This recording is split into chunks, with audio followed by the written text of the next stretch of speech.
सर्वमङ्गलमाङ्गल्ये शिवे सर्वार्थसाधिके शरण्ये त्र्यम्बके गौरी নারায়ণী নমস্তে। নমস্কার, আমি পারমিতা মুখার্জি আজ আবার চলে এসেছি শাশ্বত অভয়বাণীতে মাকে নিয়ে আলোচনা করতে। গতবারের পর্বে আমরা শুনেছিলাম মায়ের দশমহাবিদ্যার রূপ সম্পর্কে, আর আজ আমরা আলোচনা করব মায়ের নবদুর্গা রূপ সম্পর্কে। তো চলুন জেনে নেওয়া যাক আর শুনে নেওয়া যাক মায়ের নবদুর্গা রূপের মহিমা। আর এখনো পর্যন্ত যারা চ্যানেলটা সাবস্ক্রাইব করেননি, অর্থাৎ শাশ্বত অভয়বাণী, যদি ভালো লেগে থাকে তো চ্যানেলটা একটু প্লিজ সাবস্ক্রাইব করে দেবেন আর একটু লাইক কমেন্ট করতে ভুলবেন না। আর চ্যানেলটা অবশ্যই সবাই একটু, সোশ্যাল মিডিয়ার যুগ এখন, একটু হোয়াটসঅ্যাপে ফেসবুকে যে যেরকমভাবে পারবেন একটু শেয়ার করে দেবেন। কারণ শান্তির বাণী, শান্তির কথা আমার মনে হয় শুধু নিজেরা শুনলে তো হবে না, সকলের মধ্যে সেটাকে ভাগ করে নিতে হবে, যাতে সবাই শুনে একটু হলেও মনে শান্তি পায়। ঠিক আছে, তো চলুন সঙ্গে থাকুন, দেখতে থাকুন। আশা করবো আপনাদেরকে একটুখানির জন্য হলেও মনে শান্তি দিতে পারবো। আর আপনাদের যদি কিছু বলার থাকে বা কিছু জানার থাকে, আপনারা অবশ্যই কমেন্ট বক্সে কমেন্ট করতে পারেন। চলুন এগিয়ে যাওয়া যাক আজকের ব্যাপারে। তো চলুন আজ শুনে নেওয়া যাক দেবী মহামায়া অর্থাৎ মা আদ্যাশক্তি মহামায়ার আজ নবদুর্গা রূপের কিছু। নবদুর্গা বলতে আভিধানিকভাবে দেবী পার্বতীর দুর্গা রূপের 9টি রূপকে বোঝানো হয়েছে। এগুলি হচ্ছে দেবী পার্বতীর 9টি ভিন্ন ভিন্ন রূপ। এই 9 রূপ হলো যথাক্রমে শৈলপুত্রী, ব্রহ্মচারিণী, চন্দ্রঘণ্টা, কুষ্মান্ডা, স্কন্দমাতা, কাত্যায়নী, কালরাত্রি, মহাগৌরী এবং সিদ্ধিদাত্রী। প্রতি শরৎকালে নবরাত্রির 9 দিনে প্রতিদিন দেবী পার্বতীর দুর্গা রূপের এই নবরূপের একজনকে পূজা করা হয়। আসলে এই 9টি রূপের সব গুণ বর্তমান দেবী পার্বতীর দুর্গা রূপে, যেই রূপে দেবী পার্বতী বধ করেছিলেন হিরণ্যাক্ষাসুরের বংশধর অসুররাজ দুর্গমাসুরকে। দেবী দুর্গার অপর নাম হচ্ছে দুর্গতি নাশ। আমরা সবাই জানি মা দুর্গার যে রূপটা, সেই রূপটার এই যে দুর্গা নাম পাওয়াটা, এটা কেন না, ওই যে হিরণ্যাক্ষাসুরের বংশধর ছিলেন দুর্গমাসুর, ওই দুর্গমাসুরকে কিন্তু মা যে বধ করেছিলেন সেই রূপটার নামই হচ্ছে দুর্গা, অর্থাৎ দুর্গা দুর্গতি নাশিনী।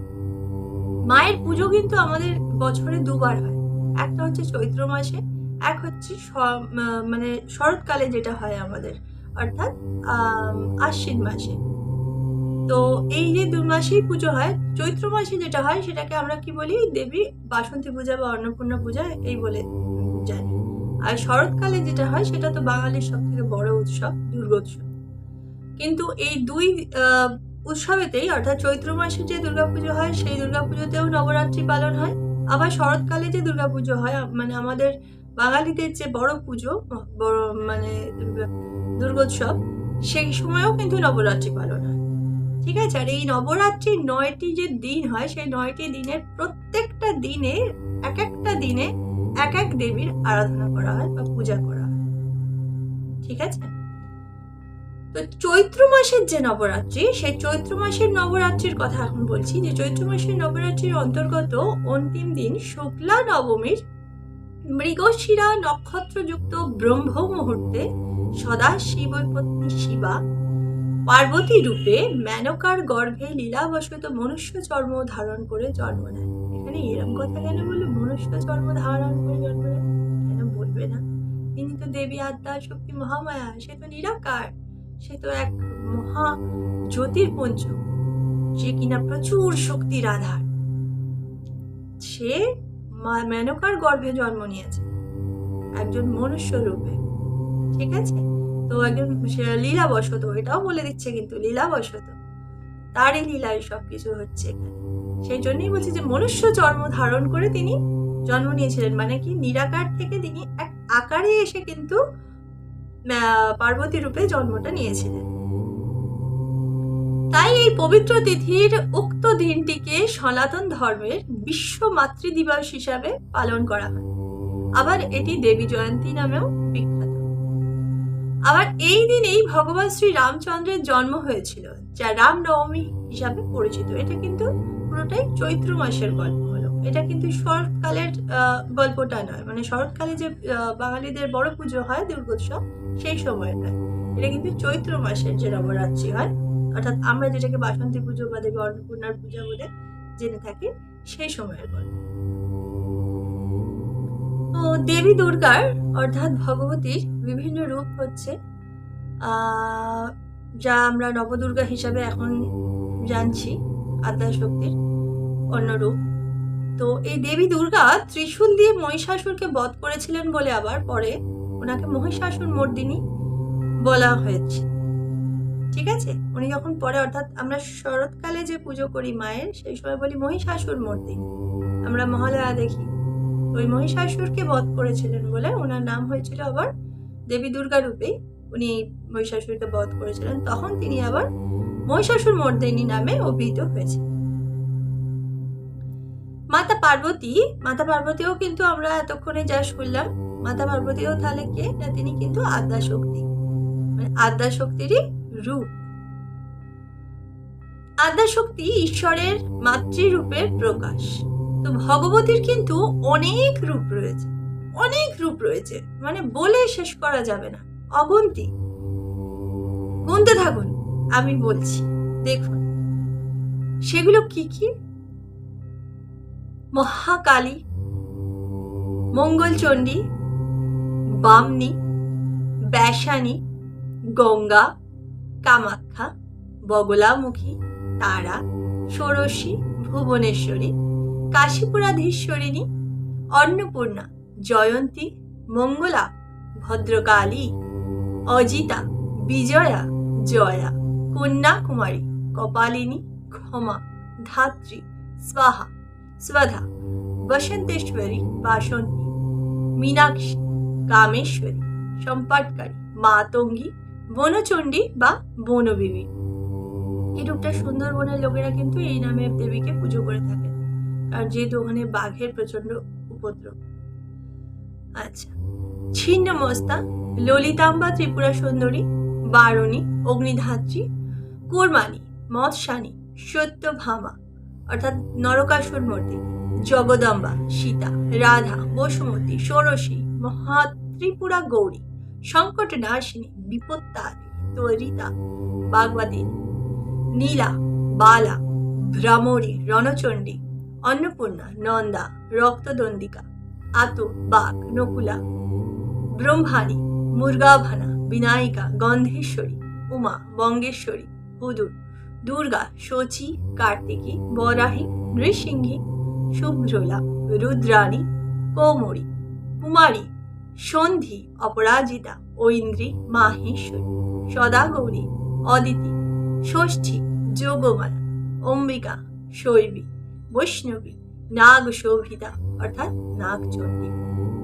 নারায়ণী, যোগুলুম্বা, শূলধারিণী, শৃঙ্গলা দেবী, বিমলা, মণিকাম্বা, হর্ষিনী, সুগন্ধা, ফুল্লরা, মহাশিরা, ইন্দ্রাক্ষিণী, বেহুলা, মহামায়া, কমলকামিনী, শাকম্ভরী, হৈমবতী, শীতলা, চামুণ্ডেশ্বরী, কৌশিকী, দক্ষনন্দিনী, এক জটা, উগ্রতারা, প্রত্যঙ্গিরা, বাসুলী, বিশালাক্ষী, ভীমা, বিশ্বকণ্ঠা, নটরানী, মহাদেবী, নর্দিনী, মনসা, শোকরহিতা, শতাশী, ভাদু, ভদ্রকালী, গুহ্যকালী, শ্মশানকালী, ভৈরবী, দক্ষিণাকালী, ভবতারিণী, নলাটেশ্বরী, কমলা, পার্বতী ইত্যাদি। এই সব রূপ পার্বতী আদ্যাশক্তি মা মহামায়ার অন্তর্গত। এই যে এতগুলো নাম বললাম আমি এতক্ষণ ধরে, অগুন্তি মায়ের নাম, এগুলো কিন্তু সবই দেবী পার্বতীর নাম। এবার চিন্তা করুন মায়ের তাহলে কত নাম, তার দেবী লক্ষ্মী রূপের আরো কত নাম আছে, সরস্বতী রূপের আরো কত নাম আছে, নামের তো শেষ নেই। মায়ের প্রচুর রূপ, প্রচুর নাম। তিনি হচ্ছেন, তাকে সহস্র রূপা বললেও বোধহয় কম হবে। তো চলুন এবারে আমরা এগিয়ে যাই মায়ের নবদুর্গার এক এক রূপ সম্বন্ধে ভালোভাবে জানতে, তাদের ভিতরে ঢুকে ভালোভাবে তাদেরকে চিনতে। প্রথমে আমি যে কথা বলবো তিনি হচ্ছেন দেবী শৈলপুত্রী। নবদুর্গার প্রথম রূপ হচ্ছে দেবী শৈলপুত্রী। দেবীর দক্ষিণ হস্তে ত্রিশূল আর বাম হস্তে পদ্ম আছে, তাই দেবীর অপর নাম শূলধারিণী। দেবীর আরেক নাম বৃষরোদ্ধা, কারণ তিনি বৃষের উপর চড়েছিলেন। দেবীর মস্তকে শোভা পেয়েছে অর্ধচন্দ্র, মানে অর্ধেক চাঁদের অর্ধেক। দক্ষ কন্যা সতী দেহত্যাগের পরে পরজন্মে গিরিরাজ হিমালয় ও মেনকার ঘরে দেবী পার্বতী রূপে জন্মগ্রহণ করেন। শৈলরাজের কন্যা রূপে দেবী পার্বতী হচ্ছেন শৈলপুত্রী। যেহেতু হিমালয় পুত্রী, হিমালয় তো একজন পর্বত, তো সেই হিসাবে দেবী পার্বতী হচ্ছেন শৈলপুত্রী। দেবী শৈলপুত্রীর মন্ত্র আছে কি? ওম দেবী শৈলপুত্রায় নমঃ বন্দে বঞ্চিতালয়ভয় চন্দ্রার্ধকৃত শেখরম বৃষরোধাম চূলধারম শৈলপুত্রীম যশস্বিনীম या देवी सर्वभूतेषु मा शैलपुत्री रूपेण संस्थिता नमस्तस्मै नमस्तस्मै नमस्तस्मै नमो नमः। এবারে চলুন আমরা জেনে নিই নবদুর্গার দ্বিতীয় রূপ, অর্থাৎ ব্রহ্মচারিণী বা তপস্যারিণী রূপ। মা পার্বতীর নবশক্তির দ্বিতীয় রূপ হচ্ছে ব্রহ্মচারী। এখানে ব্রহ্ম শব্দের অর্থ হলো তপস্যা। ব্রহ্মচারিণী অর্থাৎ তপস্যারিণী অর্থাৎ তপাচরণিকা। কথিত আছে যে বেদাস্ততং তপো ব্রহ্মং, অর্থাৎ বেদ তত্ত্ব এবং তপ হলো ব্রহ্ম শব্দের অর্থ।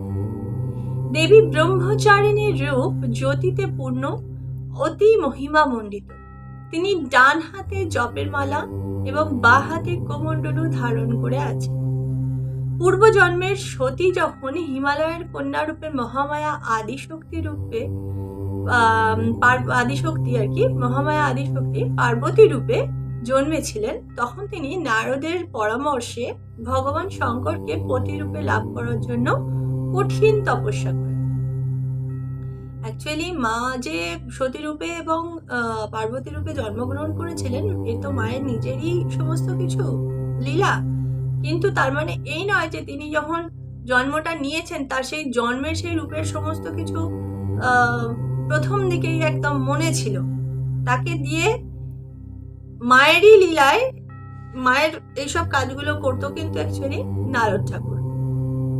উনার কথাতেই কিন্তু পার্বতী স্বামী হিসাবে শিবকে পাওয়ার ওনার মনে সেই বাসনা জাগে যে শিব মহাদেব আমার স্বামী হবে। তো সেই ইয়েতেই উনি তপস্যায় বসেন মহাদেবের।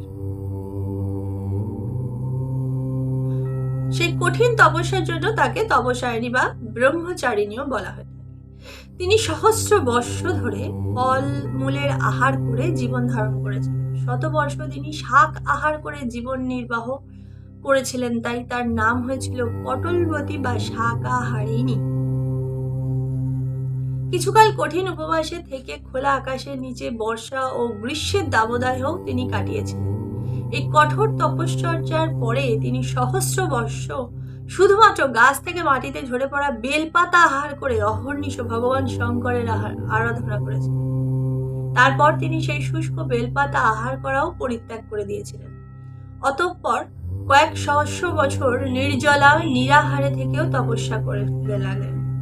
পাতা খাওয়া পর্যন্ত পরিত্যাগ করায় তার অন্য আরেকটি নাম হয়েছিল, সেটি হচ্ছে কি না অপর্ণা। বুঝতে পারছেন এখানেই কতগুলো নাম বেরোচ্ছে মায়ের। কয়েক সহস্র বছর এই তপস্যা করায় ব্রহ্মচারিণী দেবীর শরীর কৃশ একদম ক্ষীণ হয়ে গেল। তিনি অতি কৃশকায় হয়ে গিয়েছিলেন। তার এই দশা দেখে মা মেনকা অত্যন্ত দুঃখিত হয়েছিলেন। তিনি তাকে কঠিন তপস্যা থেকে বিরত করার জন্য বললেন, উমা মা না, ওরে না, আর না। তখন থেকে দেবী মহামায়ার আর এক নাম হয়েছিল উমা। তার তপস্যার কঠোরতায় ত্রিলোকে হাহাকার পড়ে গেল। দেবতা, ঋষি, সিদ্ধ, মুনিগণ সকলেই ব্রহ্মচারিণী দেবীর এই তপস্যাকে অভূতপূর্ব পুণ্য কাজ বলে তাকে প্রশংসা করতে লাগলেন। অবশেষে পিতামহ ব্রহ্মা তাকে সম্বোধন করে প্রসন্ন হয়ে আকাশবাণীর মাধ্যমে বললেন, হে দেবী, আজ পর্যন্ত কেউ এরূপ কঠিন তপস্যা করেননি। তোমার দ্বারাই এরূপ তপস্যা সম্ভব। তোমার এই অলৌকিক কাজে চতুর্দিকে ধন্য ধন্য রব উঠেছে। তোমার মনস্কামনা সর্বতভাবে পূর্ণ হবে। ভগবান চন্দ্রমৌলি শিবকে তুমি পতিরূপে পাবে। এবার তুমি তপস্যায় বিরত হয়ে গৃহে ফিরে যাও। তোমার পিতা শীঘ্রই তোমাকে নিতে আসবেন। মা পার্বতীর এই দ্বিতীয় রূপ ভক্ত ও সিদ্ধদের অনন্ত ফল প্রদান করে। তার উপাসনা দ্বারা মানুষের স্বভাবে তপ, ত্যাগ, বৈরাগ্য, সদাচার, সংযম বৃদ্ধি পায়। জীবনের কঠিন সংঘর্ষেও তার মন কর্তব্যে বিচলিত হয় না। মা ব্রহ্মচারিণী দেবী কৃপায় তার সর্বদা সিদ্ধি ও বিজয় প্রাপ্তিও হয়। দুর্গাপূজার দ্বিতীয় দিনে এই স্বরূপের আরাধনা করা হয়। এই দিন সাধকের মন স্বাধিষ্ঠান চক্রে স্থিত হয়। এই চক্রে চিত্ত প্রতিষ্ঠ যোগী তার কৃপা ও ভক্তি লাভ করে। মহাদেবের তপস্যা কিন্তু তাহলে আদ্যাশক্তি মা মহামায়াকেও করতে হয়েছিল। তিনিও কিন্তু বছরের পর বছর এত কষ্ট করে তপস্যা করার পরেই মহাদেবকে কিন্তু স্বামী হিসাবে লাভ করে। তো এবার যেটা নেওয়া যাক মায়ের নবদুর্গা রূপের তৃতীয় রূপের কথা। সেটা হচ্ছে কিনা চন্দ্রঘণ্টা। দেবী চন্দ্রঘণ্টা স্বরূপ পরম কল্যাণিকা ও সুমঙ্গলা। এনার মস্তকে অর্ধচন্দ্র থাকে, তাই দেবীকে চন্দ্রঘণ্টা নামে ডাকা হয়। এনার শরীরের রং স্বর্ণের মতন উজ্জ্বল। এই দেবী দশভুজা। এনার হাতে কুমণ্ডলু, তরোয়াল, গদা, ত্রিশূল, ধনুর্বাণ, রক্তপদ্ম, জপমালা, ডমরু, শঙ্খ থাকে। এনার বাহন হচ্ছে সিংহ। দেবী তার ঘণ্টার ন্যায় প্রচন্ড চণ্ডধ্বনিতে দুরাশ্চারী রাক্ষস, দানব, দৈত্যদের প্রকম্পিত করে। শিব পার্বতীর বিবাহের সময় হঠাৎ অসুররাজ তারকাসুর প্রেত, পিশাচ, দৈত্য, দানব সহ আক্রমণ করে। তখন দেবী পার্বতী এক দশভুজা রূপী মঙ্গলময়ী দেবী রূপে চন্দ্রসম বিশাল শুভ ঘণ্টা বাজিয়ে সকল অশুভ শক্তিকে নিরস্ত্র করে। দেবী উগ্র রূপ ধারণ করেন। দেবী উগ্র রূপ ধারণ করেননি, কারণ কি না, কারণ হচ্ছে যে জন্মের পর দেবী পার্বতী নিজের দশমহাবিদ্যা ও বিশ্বরূপ হিমবান ও মহারানী মেনকাকে দর্শন করেছে। হিমবান বলতে হচ্ছে হিমালয়কে। মানে ওনার জন্মের পর উনি কোনো একটা কারণে, হয়তো ওই যে সাধনা করতেন তখন বাধা দিয়েছিল, সেই কারণে হোক বা যে কোনো কারণে হোক, পিতা হিমালয় এবং মাতা মেনকাকে দেবী পার্বতী কোনো কারণে নিশ্চয়ই রেগে গেছিলেন, না হলে তো আর ওটা দেখাবেন না। তো এই দশমহাবিদ্যা রূপ এবং নবদুর্গা রূপটা দেখিয়েছিলেন, এবং সেটা দেখানোর পর দেবী মেনকা পার্বতীকে প্রতিশ্রুতিবদ্ধ করেছিলেন যে তাদের কাছে থাকা অবস্থায় পার্বতী যেন কোনোদিন তার এই নিজের কোনো উগ্র রূপ প্রকাশ না করেন, এবং তার যে কপালে ত্রিনয়নটা আছে দেবীর, সে ত্রিনয়নটাকে যেন লুকিয়ে রাখে। তো দেবী প্রতিশ্রুতিবদ্ধ হয়ে পড়েন তার মায়ের কাছে, এবং তিনি সেই জন্যই আর তার উগ্র রূপটা বিয়ের সময় দেখান। শুধুমাত্র এই চন্দ্র সমান কোনো একটি ঘন্টার আওয়াজে এমন ভাবেই প্রকম্পিত করেছিলেন এই চন্দ্রঘণ্টার রূপে, অসুররা পালিয়ে গিয়েছিল। তো চলুন এবার যাই দেবীর চতুর্থ রূপ, মানে নবদুর্গা রূপের চতুর্থ রূপ সম্পর্কে জানতে। সেটা হচ্ছে কি না, কুষ্মান্ডা। দেবী পার্বতী তার চতুর্থ স্বরূপে কুষ্মান্ডা নামে পরিচিত। নবরাত্রির চতুর্থ দিনে অর্থাৎ চতুর্থী তিথিতে মাতৃপ্রাণ ভক্তগণ এই কুষ্মান্ডা রূপে আদ্যাশক্তিকে আহ্বান করে থাকেন, অর্থাৎ তার আরাধনা করে থাকেন বা পূজা করে থাকেন। কারুণ্যে ভরপুর মায়ের সৌম্য প্রতিমা। দেবী সিংহ বাহিনী, ত্রিনয়নী ও অষ্টভুজা। 8টি হাতে সুদর্শন চক্র, ধনুর্বাণ, রক্তপদ্ম, কুমণ্ডলু, ইত্যাদি দৃষ্টিগোচর হয়, অর্থাৎ দেখা যায় এগুলো। মায়ের বাম হস্তে একটি অমৃতপূর্ণ কলসও রয়েছে, এখানে অমৃত ব্রহ্মের রূপক। দেবী ভাগবতী পার্বতী অমৃতপূর্ণ কলস অর্থাৎ ব্রহ্মজ্ঞানের আধার হাতে নিয়ে বসে রয়েছে। যোগ্য সাধক আপন তপবল ও কৃচ্ছুতা দ্বারা মহামায়াকে প্রসন্ন করতে পারলে তবে মা সেই অমৃত ভাণ্ডের অমৃত ধারায় সাধককে স্নান করিয়ে তৃপ্ত করবে, ব্রহ্মজ্ঞান প্রদানে কৃতার্থ করবে। মায়ের হাতে আরো একটি বস্তু রয়েছে, সেটি হচ্ছে জপমালা। সেই জপমালা সিদ্ধমন্ত্রে মন্ত্রিত, তাহা অষ্টসিদ্ধি ও নবনিধি দান করতে সমর্থ। এবার যে ভক্ত রুচি অনুযায়ী যা চাইবে কল্পতরু মা সেই অনুসারেই বাঞ্ছা, তার মনোবাঞ্ছা আর কি পূরণ করবেন। যে সিদ্ধি ও সিদ্ধাই চাইবে মা তাকে তাই দিয়েই ভোলাবে।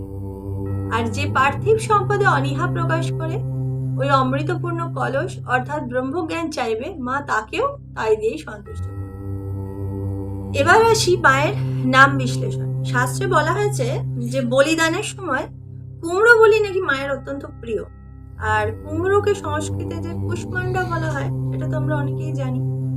যেহেতু কুমড়ো বলি মায়ের পছন্দ, সেহেতু দেবী কুষ্মান্ডা হিসাবে উনি অভিহিত হন। এ তো গেল একটি সহজ ব্যাখ্যা। এর একটা সুগভীর অর্থ রয়েছে, যেমন কুৎসিতোষ্মা সন্তাপস্থাপত্রয় রূপ যস্মিন সংসারে সংসারে অন্ডে উদর রূপয়ং যস্যা। মানে কি না, সংসার তাপ যুক্ত ত্রিবিধ তাপে জড়, সেই সংসারকে যিনি ভক্ষণ করেন তিনি কুষ্মান্ডা। কুৎসিত উষ্ণ সন্ত্রাপত্রয় পূর্ণ জগত যার অন্ডে অর্থাৎ উদরে, ঠিক আছে, বিদ্যমান, তিনি হচ্ছেন দেবী কুষ্মান্ডা। দেবী কুষ্মান্ডার যেহেতু 8টি হাত, তাই তিনি অষ্টভুজা নামেও পরিচিত। এনাকে কৃষ্ণমাণ্ড নামেও ডাকা হয়। মহাপ্রলয়ের পরে যখন সর্বত্র শুধু নিশ্ছিদ্র অন্ধকারে ছেয়ে গিয়েছিল, তখন এই ভগবতী কুষ্মান্ডা ঈষৎ হাস্য করে ব্রহ্মাণ্ড সৃষ্টি করেছিলেন। তাই আদ্যাশক্তি বলতে আমরা যাকে বুঝি তিনিই হচ্ছেন ইনি। দেবীর বাসস্থান হচ্ছে সৌরমণ্ডলে। ভীমা পর্বতেও দেবী নিবাস করেন বলে উল্লেখ আছে। দেবী পার্বতী সৃষ্টির রচয়িতা ব্রহ্মা ও তার স্ত্রী সরস্বতীকে চিন্তিত দেখে জিজ্ঞাসা করেন, আচ্ছা, তো দেবী পার্বতীর সৃষ্টির রচয়িতা ব্রহ্মা ও তার স্ত্রী সরস্বতী বলতে আমার মনে পড়ে গেল এখানে কিন্তু আরো একটা কথা এসে যায়, যেটা কিনা আপনাদের সাথে আমি একটু আলোচনা করে নিতে চাই। সেটা হচ্ছে এই যে ব্রহ্মার স্ত্রী সরস্বতী বলে আমরা অনেকেই জানি, এটা কিন্তু আমরা একটা ভুল করি। দেবী সরস্বতী হচ্ছেন মায়েরই আর এক রূপ ঠিকই, কিন্তু দেবী সরস্বতী কিন্তু ব্রহ্মার স্ত্রী নন। আমাদের যেরকম বিজনেস পার্টনার হয় না, মানে একটা বিজনেসে ধরুন দুজন মিলে একসঙ্গে টাকা দিয়ে একটা বিজনেসকে চালাচ্ছেন, বা যে কোনো একটা কাজকে দুজন মিলে দেখাশোনা করছেন, অর্থাৎ পার্টনারশিপে করছেন। এখানে কিন্তু যেমন আমাদের ভগবান শ্রী বিষ্ণুর উনি কিন্তু ছিলেন সঙ্গিনী, বিষ্ণুর সঙ্গিনী ছিলেন কিন্তু মহালক্ষ্মী, কিন্তু মহাসরস্বতী দেবী কিন্তু ব্রহ্মার সঙ্গিনী নয়, ঠিক আছে। মানে সঙ্গিনী বলতে আমি এটাই বলতে চাইছি, ধর্মপত্নী নয়।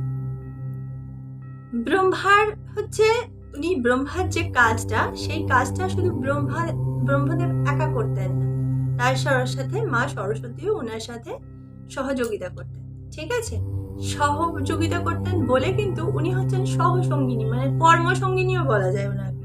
তার মানে এই নয় যে উনি কিন্তু ধর্মপত্নী।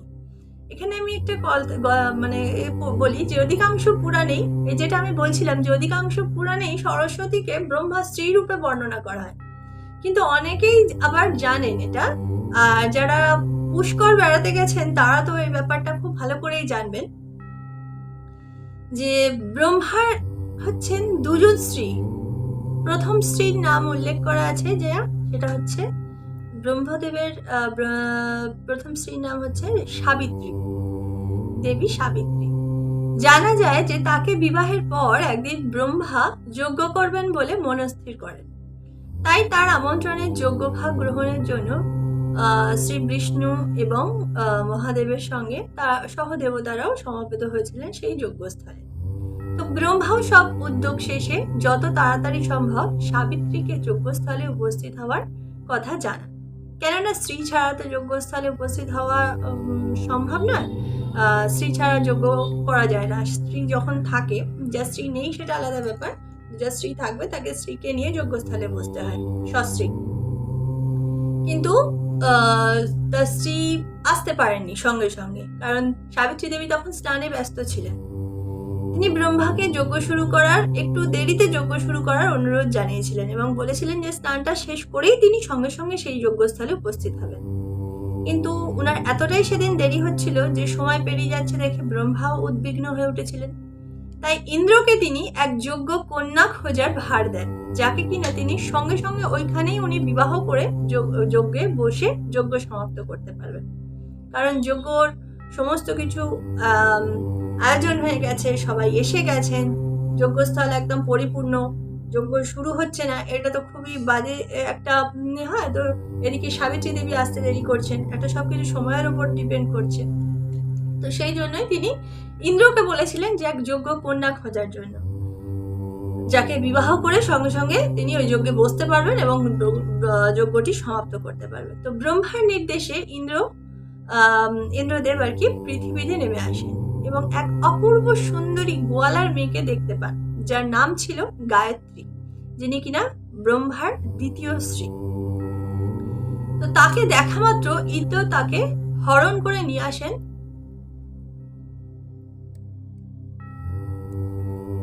ইন্দ্র তাকে হরণ করে নিয়ে যান সেই যজ্ঞস্থলে, মানে ওই গোয়ালার কন্যা গায়ত্রীকে। তো দেবলোকে উনি নিয়ে আসেন হরণ করে, যেখানে কিনা ব্রহ্মা তার যজ্ঞবিধি সম্পূর্ণ করছিলেন। তো সেইখানে সেদিকে সমস্ত কিছু মানে আসার সঙ্গে সঙ্গে ব্রহ্মদেব সবকিছু অ্যারেঞ্জমেন্ট করে নেন, অর্থাৎ আয়োজন করে নেন, এবং মেয়েটিকে আনার সঙ্গে সঙ্গে উনি তাকে বিবাহ করে নেন, নিয়ে যজ্ঞস্থলে বসে যজ্ঞটা সুসম্পন্ন করেন। এইদিকে তো সাবিত্রী দেবী স্নান সেরে সম্পূর্ণভাবে তৈরি হয়ে যজ্ঞস্থলে আসেন যজ্ঞ করবেন বলে, এবং সেখানে এসে যখন ওই রকম জিনিস দেখেন এবং সবকিছু উনি বুঝতে পারেন বা শোনেন বা নিজের চোখে দেখেন, তিনি অত্যন্ত অপমানিত বোধ করেন।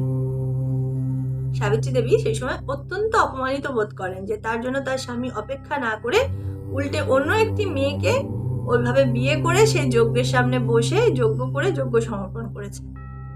এবং সেই দ্বিতীয় বিবাহ করার ফলে মানে ব্রহ্মাদেব ওই যে দ্বিতীয় বিবাহটা করেছিলেন ধৈর্যচ্যুতি হয়ে, তার জন্য সাবিত্রী দেবী প্রচন্ড রেগে যান এবং রেগে গিয়ে একটু মানে রাগের বশে সাবিত্রী দেবী অভিশাপ দিয়ে দেন, তখন অর্থাৎ শাপ দিয়ে দেন যে পৃথিবীতে পুষ্কর ছাড়া আর কোনো জায়গায় ব্রহ্মার উপাসনা হবে না। সত্যি তাই, সবার সব জায়গায় দেখবেন মন্দির আছে, সবার সব জায়গায় পূজা হচ্ছে, উপাসনা হচ্ছে, কিন্তু ব্রহ্মার কিন্তু একমাত্র পুষ্করে মন্দির আছে। যারা পুষ্করে গেছেন ঘুরতে, রাজস্থান ট্যুর যখন যারা করেছেন তাদের ওই ট্যুরের মধ্যে পুষ্করটাও পড়ে। তো সেই পুষ্করেতে কিন্তু ব্রহ্মার মন্দির আছে, ঠিক আছে। তো পুষ্কর ছাড়া আর কোনো জায়গায় ব্রহ্মার উপাসনা হবে না। একটু অসুবিধার জন্য কাটতে হলো। তো যেটা বলছিলাম যে উনি কিন্তু বিষ্ণুদেবকেও অভিশাপ দিয়েছিলেন। কারণ কি না, কারণ হচ্ছে বিষ্ণুদেব ওখানে উপস্থিত ছিলেন এবং সেগুলো সব দেখেছেন, কোনো প্রতিবাদ করেননি। ওনার এটাই মানে বক্তব্য ছিল সাবিত্রী দেবীর। এবং উনি কি করেন, উনি বিষ্ণুদেবকে শাপ দেন যে উনি যেন নদী হয়ে ওই দেবলোক থেকে পৃথিবীতে নেমে আসেন। এবার নদী হয়ে কেন বললেন? বিষ্ণুদেব তো একজন দেবতা, কোনো দেবী তো নয়। কেন বললেন না? নদ হয়ে যদি বলতেন তাহলে উনি একটা মেয়ের দুঃখ কখনো বুঝতেন না, কিন্তু নদী হিসাবে এই জন্য বলছেন যে একটা মেয়ে আর একটা মেয়ের মনের দুঃখ যন্ত্রণাটা উপলব্ধি করতে পারে বা বুঝতে পারে। সেই জন্যই উনি রাগেতে ওই অভিশাপ দিয়েছিলেন যে উনি যেন নদী হিসাবে, মানে নদী হয়ে দেবলোক থেকে পৃথিবীতে নেমে আসেন। তো সেই মতো বিষ্ণুকে নদী রূপ ধারণ করে স্থান নিতে হয়েছিল মর্তে। জলধারা তার গাত্রবর্ণের মতোই ঘোর বলে নদী পরিচিত হয় কৃষ্ণা নদী নামে। কৃষ্ণা নদী নামে আমরা যেটাকে চিনি, ওটা হচ্ছে দেবী সাবিত্রীর দেওয়া অভিশাপে বিষ্ণুদেবকে যখন দেবলোক থেকে নদী রূপে পৃথিবীতে নামতে হয়েছিল, তখন এই কৃষ্ণা নদী রূপে উনি নেমে এসেছেন। এবং ওই জল হচ্ছে শ্রীকৃষ্ণের গায়ের রঙের মতো, সেই জন্য। তো তাহলে আমরা কি জানতে পারলাম, যে ব্রহ্মার স্ত্রী হিসাবে আমাদের কিন্তু অনেকেরই ভুল ধারণা আছে যে দেবী সরস্বতী হচ্ছেন ব্রহ্মার স্ত্রী। যেমন সবাই জানে শিবের স্ত্রী উমা অর্থাৎ পার্বতী, আর দেবী পার্বতী, আর বিষ্ণুদেবের স্ত্রী হচ্ছেন মহালক্ষ্মী দেবী, আর ব্রহ্মার স্ত্রী হচ্ছেন মহাসরস্বতী দেবী। না, মহাসরস্বতী দেবী ওনার স্ত্রী নয়। মহাসরস্বতী দেবী হচ্ছে ওনার সঙ্গে ওনার যে দায়িত্ব কাজের, সেই কাজে ওনার সহযোগিতা করার জন্য, মানে কি বলা যায়, সেই সঙ্গিনী, কর্মসঙ্গিনী। ঠিক আছে, ওনার স্ত্রী হচ্ছেন দুজন, সাবিত্রী দেবী এবং গায়ত্রী দেবী। তো শুনলাম ওনার গল্প। তো এবার চলে যাই যেটা আমরা বলছিলাম সেই জায়গাতে, সেটা হচ্ছে যে দেবী পার্বতীর সৃষ্টির রচয়িতা ব্রহ্মা, ও এখানে বলছি যে তার স্ত্রী সরস্বতী, কিন্তু আমরা যেহেতু জানি সেজন্য আমরা তার স্ত্রীটা আর বলছি না। তো দেবী পার্বতীর সৃষ্টির রচয়িতা ব্রহ্মা এবং মহা সরস্বতী দেবীকে চিন্তিত দেখে জিজ্ঞাসা করেছিলেন তাদের চিন্তার কারণ কি। তখন তারা বলেন যে তারা বুঝতে পারছেন না সঠিক কিভাবে সৃষ্টিকে সম্পূর্ণ রচনা করবে। তো দেবী তাদের চিন্তার তাপ হরণ করেন এবং তাদের আশ্বাস দেন একদিন মহাশূন্যে উপবিত দেবী পার্বতী একাকী বসে আছে। হঠাৎ সেখানে শিবের আগমন ঘটে। স্বামীকে পেয়ে দেবী মহামায়া আনন্দে হেসে ফেলেন এবং সেই হাস্যতাপেই সৃষ্টি হয় সূর্যাদি সৃষ্টির। ঠিক আছে, তো চলুন এবার আমরা এগিয়ে যাই স্কন্দমাতা অর্থাৎ দেবীর নবদুর্গা রূপের পঞ্চম রূপ। আমরা যেমন দেবীকে গণেশ জননী হিসেবে পুজো করি, পশ্চিম ভারতে আবার দেবী মান্যতা পান কার্তিকের মাতা হিসেবে। কার্তিকের আর এক নাম হচ্ছে স্কন্দ। নবরাত্রির পঞ্চম রাতে দেবী পার্বতী পূজিত হন স্কন্দ মাতা রূপে। ত্রিনয়নী দেবী 4 হাত বিশিষ্ট। ডান দিকের উপরের হাতে আছে উনার আছেন শিশু কার্তিক, মানে উনার সন্তান শিশু কার্তিক। প্রস্ফুটিত পদ্ম থাকে তার আর এক হস্তে অর্থাৎ দক্ষিণ হস্তে। বাদিকের একটি হাত হচ্ছে বরাভয় প্রদান করছেন, আর এক হাতে উনি ধরে আছেন কি না পদ্ম। এই রূপে কিন্তু দেবী দুর্গা সিংহ বাহনে উপবিষ্ট আছেন। তিনি বসে থাকেন ফুটে থাকা কমলে পদ্মের উপর। পূজিত হন নবরাত্রির পঞ্চম দিনে। শিবের তেজ যখন পার্বতীর গর্ভে ধারণ করতে যাবেন, সেই সময় রতির অভিশাপের প্রভাবে সেখানে অগ্নিদেব চলে আসেন এবং শিব তেজ আর কি দেবী পার্বতী ধারণ করতে পারেননি। তিনি ক্রুদ্ধ হন। তারপর অগ্নিদেব শিবের তেজ বহন করে নিয়ে যান দেবতাদের অনুরোধেই। এবং পার্বতীও গর্ভে যেহেতু তেজ প্রদান করতে পারেননি, এবং একজন পুরুষের তেজে তো আর শুধুমাত্র একজন পুরুষের তেজে তো আর সন্তান জন্ম হয় না, সেখানে উভয়েরই তেজ থাকে, মাতৃ গর্ভেরও প্রয়োজন হয়। তো সেই তেজ মহাদেবের তেজ তখন ধারণ করতে চায় দেবী গঙ্গা, কিন্তু তিনিও পারেন না। তিনি সেটাকে ছুঁড়ে দেন। সেই তেজ ধারণ করতে গিয়ে ওনার এত কষ্ট হয়েছিল যে সেই তেজ উনি নিজের শরীরে ধারণ করতে না পেরে এরকম ভাবে ছুঁড়ে দেন, এবং সেটা ছুঁড়ে দেওয়ার ফলে গিয়ে পড়ে একটি জঙ্গলের মধ্যে। ঠিক আছে, সরবন বলে ওগুলোকে। ঠিক আছে, সেই সরবনেতে নিক্ষেপ করেন এবং সেই সরবনে যে একটি ছোট্ট বাচ্চা শিশুর জন্ম হয়, যে কিনা ছিল সেই সময় খুবই ক্ষুধার্ত, এবং সেই শিশুকে ওখানকার কৃতিকারা স্তন্যপান করিয়ে তাকে থামিয়েছিলেন। সেই জন্য তার নাম হয়েছিল কার্তিক। পরে সেই শিশুকে দেবী পার্বতী যখন নিতে চান, তখন ওই জঙ্গলের কৃতিকাগণ দিতে অস্বীকার করেছিলেন এবার দেবী পার্বতী তো মা, সে তো তার সন্তানকে চাইবেই, কিন্তু এরা আবার কৃতিকারা ওনাকে কার্তিককে স্তন্যপান করিয়ে বড় করেছে, সন্তান তুল্য আদর দিয়েছে, তাদেরও একটা টান পড়ে গেছে, তারাও দেবে না।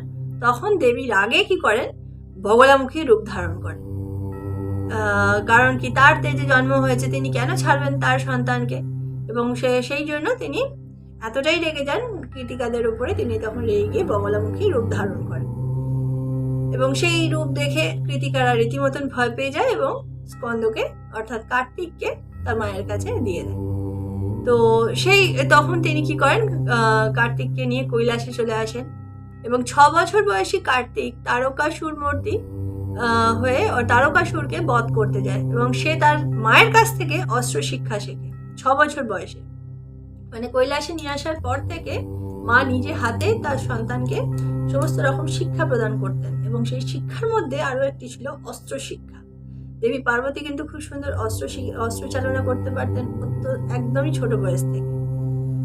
তো সেই অস্ত্র শিক্ষা নিয়ে অসুররাজ তারকাসুরকে তিনি বধ করতে যান এবং তারপর যখন প্রচন্ড যুদ্ধ হয় তারকাসুরের সাথে কার্তিকের, সেখানে কার্তিক ছোট ছিল, তো তখন যথেষ্ট ওর তেজ ছিল, শিবের তেজে জন্ম, তার উপর মায়ের আশীর্বাদ আছে, কিন্তু হয়তো পেরে উঠছিল না বা ওর উপর তারকাসুরের প্রভাবটা একটু বেশি পড়ে গেছিল। তখন সেই সন্তানকে অসুরের হাত থেকে রক্ষা করার জন্য দেবী এক ভীষণ ভয়ঙ্করী রূপ ধারণ করেন।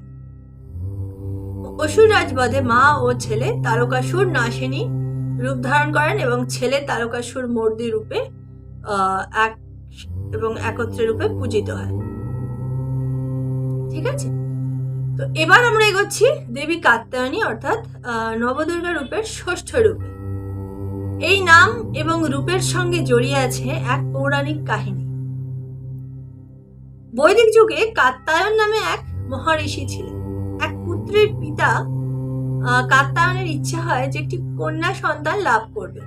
মানে ওনার একটা পুত্র ছিল ঋষি কাত্যায়নের, কিন্তু তা সত্ত্বেও ওনার খুব ইচ্ছা ছিল যে ওনার একটা মেয়ে হোক।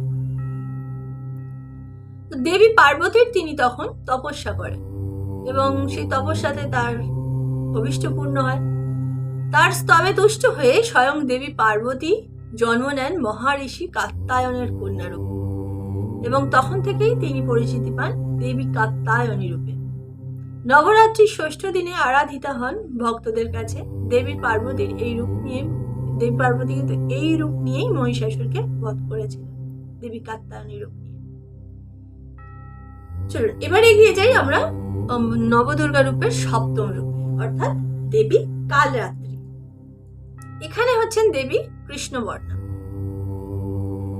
আলুলায়িত কেশে তিনি ধাবিত শত্রুর দিকে, তার কণ্ঠে বিদ্যুতের মালিকা। ত্রিনয়নী দেবীর শ্বাস প্রশ্বাসে বেরিয়ে আসে আগুনের হলকা। তিনি ভীষণ দর্শনা। দেবীর 3 হাতে অস্ত্র আর 1 হাতে ভক্তদের প্রতি বড়া ভয়। এই রূপই উপাসিত হয় কালিকা রূপে। তবে এই রূপেও দেবী ভক্তের শুভ করেন, তাই অন্যদিকে তিনি শুভঙ্করিণী। দেবীর বাহন হচ্ছে এখানে গর্ধ। ভক্তরা তার পুজো করেন নবরাত্রির সপ্তম রাতে। আমরা অনেকেই আবার দেবী কালরাত্রি এবং দেবী মহাকালীকে অর্থাৎ দেবী কালিকাকে ভুল করে থাকি, যে আমরা এটাই মনে করি যে দেবী কালরাত্রি এবং মহাকালী বা কালিকা একই। না, এই দুটো কিন্তু ভিন্ন ভিন্ন রূপ। তার কারণ কি দেখুন, দেবী কালরাত্রি কিন্তু যেমন ভয়ঙ্করী তেমন আবার নিজের রাগটাকে নিজে কন্ট্রোল করতে পারেন। ঠিক আছে, তিনি অসুর নাশ করেন যেমন, সবকিছু সংহার করেন যেমন, তেমন আবার নিজেকে শান্ত করতেও তিনি জানেন। আর তার বাহন হিসাবে কিন্তু দেখা যায় গর্ধবকে, সেটা তো আমরা বললামই। কিন্তু দেবী কালিকা অর্থাৎ দেবী মহাকালী কিন্তু অত্যন্ত ভয়ঙ্করী। আর তার রাগ, সে যখন রেগে যায় এবং তাকে যখন যুদ্ধক্ষেত্রে নামানো হয়, সকলের মাথায় চিন্তা থাকে তাকে শান্ত কে করবে। কারণ তিনি যদি একবার রেগে যান, হাতে অস্ত্র তুলে নেন এবং ওই রক্ত ঝরানো শুরু হয় তার, সে তখন উন্মাদিনী হয়ে যায়। আর তার বাহনকে শিয়াল। আমরা কিন্তু এটা সবাই জানি, দেবী কালিকার মহাকালীর বাহন হচ্ছে শিয়াল। সেই শিয়াল কি করে, মায়ের পাশে পাশে ঘোরে, ওই মা একটা করে মুন্ডু কাটে আর শিয়ালে সেই রক্ত পান করে। আর তাকে থামায় কে? স্বয়ং দেবাদিদেব মহাদেব, তারই স্বামী। তো এই হচ্ছে কালরাত্রি এবং দেবী কালিকার মধ্যে তফাৎটা। তো চলুন এবারে যাই দেবী নবদুর্গার নবরূপের অষ্টম রূপ সম্পর্কে জান। কি না, মহাগৌরী রূপ। হিমালয় কন্যা ছিলেন গৌরবর্ণা। শিবের তপস্যা করে রৌদ্রে তাপে তিনি কৃষ্ণবর্ণ ধারণ করেন। হ্যাঁ, তো যেটা বলছিলাম যে হিমালয় কন্যা ছিলেন গৌরবর্ণা, শিবের তপস্যা করে রৌদ্রের তাপে তিনি কৃষ্ণবর্ণ হয়ে গেছিলেন। মহাদেব যখন গঙ্গা জল দিয়ে তাকে স্নান করান, তখন তিনি হয়ে ওঠেন আবার ফর্সা। তার এই রূপের নামই হয় মহাগৌরী। প্রচলিত বিশ্বাস যে নবরাত্রির অষ্টম রাতে তার পুজো করলে সব পাপ ধুয়ে যায়। সাদা পোশাক পরিহিতা 4 হাত বিশিষ্টা দেবীর বাহন হচ্ছেন ষাঁড়। দেবীর 1 হাত শোভিত হয় পায় বরাব হয় মুদ্রায়, আর বাকি 3 হাতের মধ্যে থাকে পদ্ম, ত্রিশূল ও ডমরু। দেবী এই গৌরী রূপে অষ্টবর্ষী বালিকা রূপে শিবকে নৃত্য করে প্রমোদ দেন। পরে শিব তার পরিচয় জানতে চাইলে দেবী পার্বতী নিজ রূপে প্রকাশ করেন। এই ছিল দেবীর মহাগৌরী রূপ।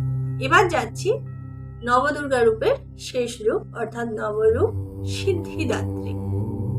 নবদুর্গার নবম তথা শেষ রূপ হল সিদ্ধিদাত্রী। সিংহ বাহিনী দেবীর 4 হাতে আশীর্বাদী মুদ্রা। তিনি সিদ্ধি দান করেন, অর্থাৎ তার উপাসনায় সংসারে আসে সুখ এবং সমৃদ্ধি। সবাইকে বরাভয় দান করেন এই মাতৃকা মূর্তি। দেবী ভগবত পুরাণে আছে যে স্বয়ং মহাদেবী পার্বতীকে সিদ্ধিদাত্রী রূপে পুজো করেছিলেন এবং তার ফলে মহাদেব সকল সিদ্ধি লাভ করেন। সিদ্ধিদাত্রীর আশীর্বাদেই সর্বসিদ্ধি লাভ করেন মহাদেব।